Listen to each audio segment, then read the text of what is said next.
My neighbor at 2 a.m. in the morning, he called me up on the phone. He said the fire's coming. And I met him outside. I was on my front porch, and we were talking over the fence, and he said he was going to throw the switch on the suppression system. And I thought it might be a little bit premature because the fire wasn't that close, but he was worried that, he said, I'm out of here, and, I just want to, he said, it lasts for days, so I just want to get it done. And I said, well, go for it. And so he did. After my neighbor pulled the switch, it started like a heavy downpour rain. We were in the kitchen. We just watched it hitting the windows and went over the whole side of the house and everything. And it lasted probably 10, 15 minutes, like a downpour, really heavy, coating the windows and whatnot.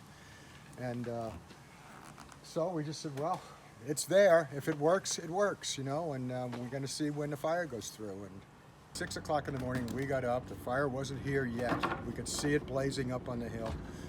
I went up and walked my dogs early in the morning and met a bunch of people up there who were talking about the fire, and they said, this is serious, this is serious. So I came back down, told my wife, start packing everything, we got to get out of here, and then shortly after that, the police came by with their loudspeakers, mandatory evacuation, and we mean now.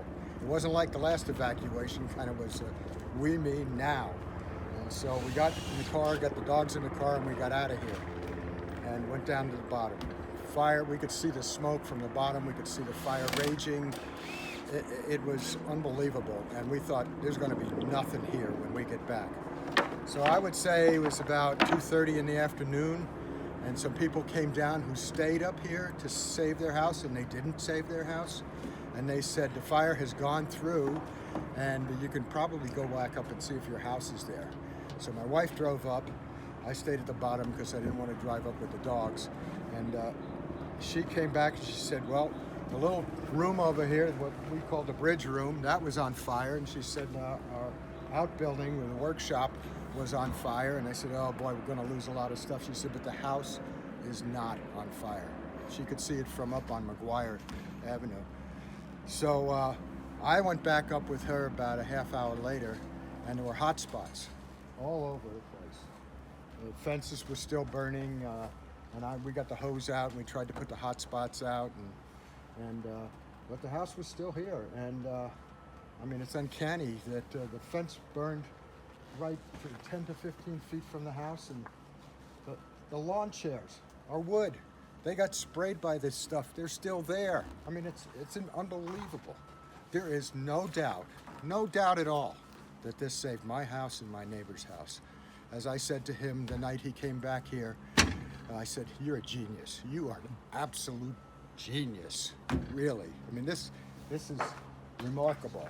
I said, we've got heat that attacked our gutters, heat that attacked parts of our house, blistering on the paint, but the house did not burn. We spent the night down in the Ralph's parking lot and watched the flames get closer to Pepperdine and eat up the hills up closer to our house. And my wife was convinced. She said, that fire's popping back up. She says, I'm convinced that house is not going to be there when we come back. So we drove back up, and it was here. No difference from when we saw it the day before. It's exactly the same. When we came back, it was like a towering inferno. There was smoke, the flames 20 feet high coming out the windows. Doors were being blown off it. We were afraid that would fall down and in the street maybe catch up trees and burn our house, but nope, didn't happen. Our house is still there. I've sent out so many emails that says my house is still standing. It's a miracle, really, it's a miracle. When my neighbor Hartman came back after the fire had all cleared, and it was days later, I told him he was an absolute genius. And I said to him, you were here for the last fire. You recognized the danger, and you did something about it. That makes you a genius. You set up this system, and it really worked.